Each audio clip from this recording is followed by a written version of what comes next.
Welcome to PRME Deans Dialogue. Today it's my great pleasure to warmly welcome Professor and Dean Ranjan Banerjee from SPJIMR, Jain Institute of Management and Research in Mumbai, India. And SPJIMR is one of the leading business schools in India and is AACSB as well as AMBA accredited. And you're running a number of different courses, executive management MBAs, PDGM, a women's management program. I was very curious to know more about that. And you have a mission to influence practice and promote value-based growth in the world and in India in particular. And I'm also intrigued to know, to learn about that you are, many of the pedagogical innovations that you are engaging in to engage students in different ways. I've been working a little bit with Chandrika Parmar, who is the chapter chair of PRME India. And I also understand that the business school has a reputation of meeting societal needs of under-managed sectors by relevant initiatives. So it is, on the one hand, it is a school focusing on research and being accredited by some of the the finest accreditation agencies in the world. And on the other hand, it has this societal social mission. So I think that is a very interesting combination. And I'm curious to know what you see as the most important task for business schools in India right now in the context of COVID to help our students in a very challenging situation. So I think the challenges for business schools, I will take that a little bit larger and then bring it down to the COVID situation. I think there are opportunities and challenges in the COVID situation. But I think the larger situation in India is that we have a country where a small segment of the population has access to the best of the Western lifestyles, the education, access, etc. So we have, India has been talked about as a country which is growing and doing really, really well at one level. But that growth is really restricted to a segment of the population.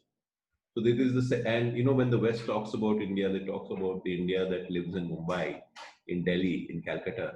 But there is a lot of India which is rural. There is a lot of India which is poor. There is a lot of India which does not have access to basic infrastructure. So I think the MBA school is still, we are still creating students who are privileged. They are coming from privilege. They are going to go to positions which are privileged, but they go on to become leaders. So I think if we are creating the leaders of tomorrow, one of the big things that we believe as an institute, which is part of our ethos, is that there are really two Indias. There is a growing global Western India. There is an India that lives in the cities, and there is a striving India, an India that is poor, an India that does not have fairness, that has issues with access to education, that has issues with gender rights. And we want to create leaders of tomorrow who they may come from privilege. They may be in positions of privilege, but we want them to understand and care about both these sections. And I think if through their companies, if they are building better organizations, if they're building organizations that care, then we think that that is a significant contribution. That is one clear kind of a mission through our students. The second is, I think we have defined management differently. So if you look at management education, the mission of management education is largely seen as large corporate houses. You think of Unilever and you think of McKinsey and you think of Goldman Sachs. But we are saying that wherever people have to get things done through people and resources, that is management. And wherever there is a feasible educational opportunity as well as need, then that is an area where we can be there. And I will give you just 2 or 3 examples of some of the different things that we've been doing. Yes. So for instance, we have a program called the Postgraduate Program in Development Management. Now, this is a program on management for the social sector. So who are our participants? These are some of the participants are people who run the foundations in corporations. A much larger number of our participants are people who have built NGOs, and they are the leader, the number 1 or the number 2 person in an NGO. Now, what is the issue with an NGO? An NGO is often built by one person who has passion. So they go and they see a problem in a village, or it is their village, or they have seen an issue, and they solve that problem. And they get a group of 15 people and 20 people to solve that problem. And now they have a model. But now they want to take it forward to the next level. They want to grow that initiative. Now, the skills that you need to take it from 1 to 20 and solve a problem in one village are very different from the skills that you need to take it to 30 villages. And that is where you need management, and that is where you need professionalism. And often you find that intuitively there is a worry in the NGO that you will dilute the passion by bringing in the process. So what our program is trying to do is help these NGO leaders balance passion and process. And so, this is a program we do not make money on. We barely cover our costs, but we see this also as a large part of the mission of our institute. I'll give that as one example. Another example is a significant portion of Indian business lies with small and medium enterprises.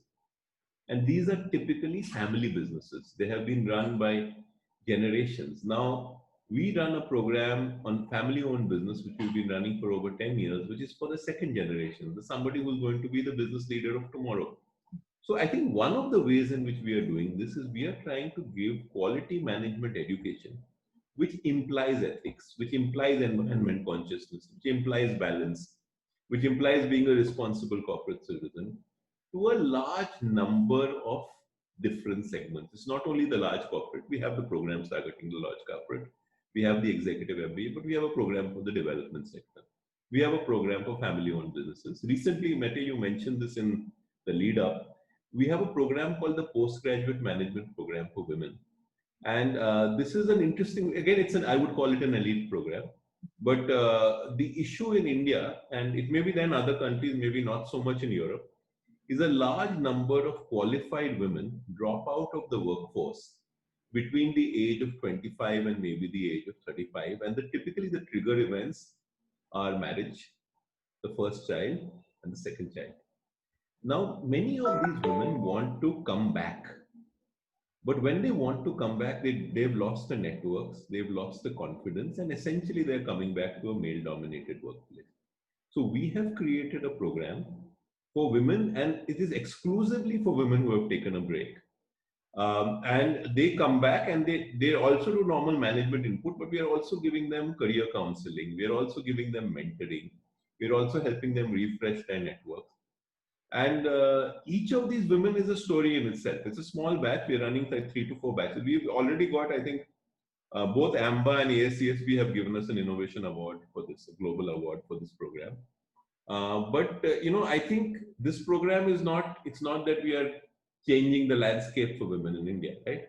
But each of these women, 30 women, is a role model for so many others.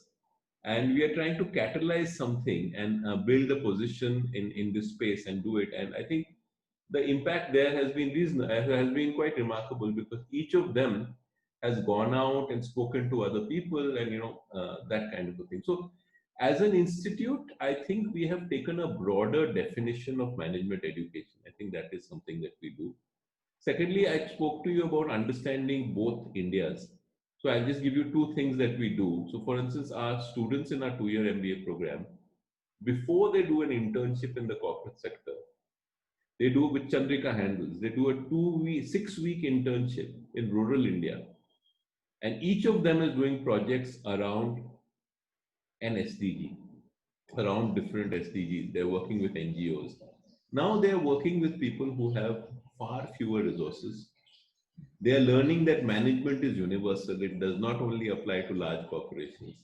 They are staying in places which don't have 5-star hotels and air conditioning.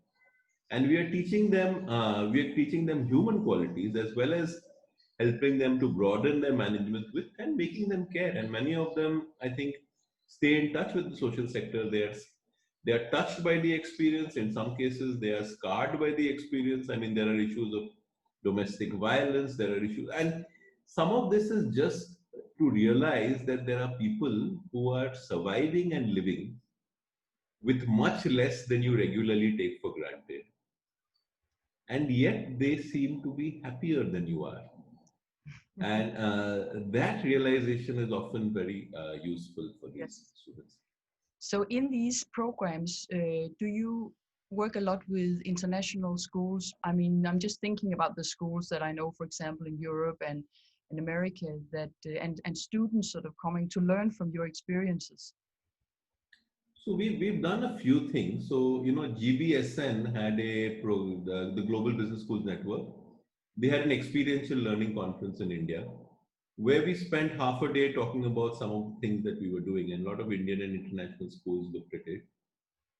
In terms of our social sector initiative, there is the Tata Group, and they have something called a social, so there is a partnership where I think some international universities, including Berkeley, send their undergraduate students and they do social sector projects. And when they present, some of their students and our students also present. Yes. We have a program called Doing Business in India, which a number of international schools come and they learn about it. And there is a social sector element to that also. So there are partnerships. I think there is still a lot more we can do. But to put this in perspective, our core 2-year program has 240 students. Each of them do a social sector project for 6 weeks. And we have been doing this for 25 years. Yes. So but I think that's very impressive to hear about these initiatives. Now, you are not just a dean and a professor at SPJIMR, you are also a board member of PRIME. I'm very, very pleased to say that. And of course, I would like to ask you, what do you think PRIME is, in what ways are PRIME helpful for your school and for setting the agenda towards the 2030 agenda and towards responsible management? How do you see PRIME's role locally and also globally? I think there is a current role and there is a potential role. So, just from the Indian experience, I'll talk a bit about the current role and then I will talk a bit about the potential role. I think a part of the current role, and this is something we have started doing, and Chandrika and I did a set of workshops a couple of years back, and I think we will refresh this, is that there are individual faculty in different institutes who are championing the cause of sustainability. In some cases, the institute head is also championing it. It is rare for the institute head, but there are definitely institutes. So there are islands of good practice in different institutes. Now, the way India works, these islands do not talk to each other. So we are not doing the most basic first opportunity, which is that if you have 25 institutes which care about sustainability as an agenda, are they sharing best practice with each other? And if you then share, for instance, the social internship that we are doing, there are other institutes that have started offering it. We are happy to work with other institutes saying you want to set up a program like this, we'll help you, right? Because I think the cause is much larger. So I think sharing of best practice is one. The second, which I think is a really large agenda, where I think both national and international collaboration and PRIME can, is what about research? What works? I remember having an NGO who come to us. There's an NGO called Swadesh in India, who says that, we've been working and we are trying to find out, and their goal was simple. I think they said something like 1 million people out of poverty every 5 years. And they would pick up villages and do it. And essentially what they said two things. One, they said that it's not any one thing. It's not bicycles, it's not food, it's not hunger. I mean, you might do a study which tells you that bicycles make all the difference to girls, but it's a combination of factors. And the second thing they said, which stayed with me, was that poverty is a state of mind.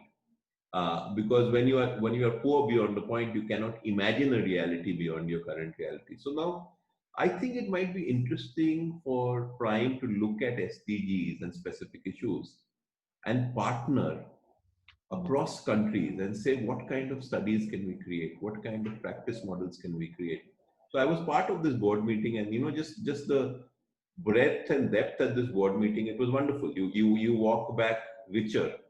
How do you convert some of that enthusiasm in terms of limited projects that we can execute and see happening on the ground? That is clearly one. The second is, how do you make sustainability of business something that people deeply believe in. And I think this is something that, there are some things we are doing, but to me, everything that we teach in a business school is very strongly still built around competition and profit maximization and shareholder wealth. It is one thing to tag on a course on sustainability and a course on values and ethics, but it seems kind of peripheral to the core of the curriculum. The core of the curriculum is still what you are learning, that the firm is a marginal cost, and at that level. So I think that intellectual, or if a group of people and you have that caliber of people on the board, what about a conceptual white paper from Prime? What is the economics that we should be teaching? How do we make sustainability? I remember going to in India in one of these forums, and I said the goal of a firm cannot be profit maximization. I will also say that if you look at Scandinavian work, and if you look at work by people like Ari Dejias on the Living Company, we have known that companies who survive for 100 years have a purpose which goes beyond profit. It is something we know. But if you look at the paradigm of working leaders today, they don't buy it. So I think a lot more needs to be done to say that in India we have this corporate CSR Act, where 2% of the profits are mandatorily given. And the problem, I think, is that while that 2% is good, it creates another problem, that you think that the other 98% doesn't matter. Yeah. Right. So I think it is about the other 98% and how you make the other 98%, and what is the philosophy. What I have seen in COVID, since that was part of the original question, is the number of business leaders who are now beginning to take sustainability seriously without provocation and talk about it, I think is larger. So I think what we are seeing with COVID and with a lot of other trends is that our sins are coming back to haunt us. Whether it be climate change, whether it be profiteering, whether it be concentration of wealth, whether it be abuse to the environment, all of that is coming back to hurt us. And that realization, so that way the timing is good for alternative thought. My only thing with this is that, look, there is only so much we can do. So if you are better off picking 4 projects, but I think sharing of best practice is good, research is good, and genuine thought leadership, that is across the board. And when I say across the board, you will have to have multiple voices. It becomes more inconvenient because the problems of sustainability in the United States and Europe are not the same as the problems in India. And if you have all these voices at the table, it will be more difficult, but what you will get will be richer. Yes. And I think that is really truly the potential of this network. I do believe that business has become too powerful not to have the right intent. And therefore, business schools have a big role to play, because we are the conduit through which we can create businesses with the right intent, or create business leaders with the right intent. Also, you may find that in many companies, there are people who want to do good. How do they do it? Their incentives are not geared. The stock market does not reward. So, we have to even start talking to the good guys and help them find a way forward. So maybe that is my lead to sort of, ask you a little bit more of a personal question. What is it that drives you as a dean to engage, to drive all these initiatives and all these new programs, and to work with projects that are not even, you could say, in an economic sense, benefiting the school, but in many other senses? What drives you? What gets you up in the morning and enjoy your work? Yes, so I think a part of this is I am a teacher at heart. I like students, I like meeting the students, but I think the larger thing is that I believe the next generation, the current generation of students, will not fail the world the way our generation has failed the world. I think we are the generation that, I cannot speak for somebody else, I can speak for my generation. we failed the world because we had opportunities and we said, okay, let us become as prosperous as our counterparts in the West, and we focused on that. We have not focused on the larger society. We have not focused on the larger good. I think the current generation of students has a greater conscience. They care more. They are more aware. I think we can equip them, and if we can give them the confidence, and that confidence is very important, that you can be successful and be responsible. I think too many of them, after some time, they can become cynical. And I think what it implies for us as student teachers is that our engagement can never be restricted to the classroom. It is the conversations beyond the classroom. So I think what keeps me going as a dean is that I think deans don't do much. Faculty do a lot. But if you can exemplify the culture that you want your institute to have and get that done through faculty and build a genuinely caring institute, an institute where students are genuinely connected with faculty, I think those things matter because, I think messages like sustainability will not happen purely through curriculum. Curriculum is important. It is out of curriculum, late evening discussions across over coffee that will matter. And for that, you need to create a different environment. So is the environment between faculty and student non-hierarchical? Is it deep? Do your faculty see engaging with students outside the classroom as part of the core job? I think that is the role of a dean. Dean, Professor Ranjan Banerjee, thank you so very, very much for these insightful reflections from an Indian, but also very much from a global perspective. And I think this was not just a dialogue, this was also a lot of very good and novel recommendations, reflections, suggestions for how we can go on in the future. And even from my chair, working with Prime. So I want to thank you warmly and deeply for this dialogue. Thank you so very much. Thank you. It's always a pleasure to talk with you. I think you've already brought so much genuineness and sincerity to Prime. I think we can see the momentum across the board. So it's good to see. Thank you.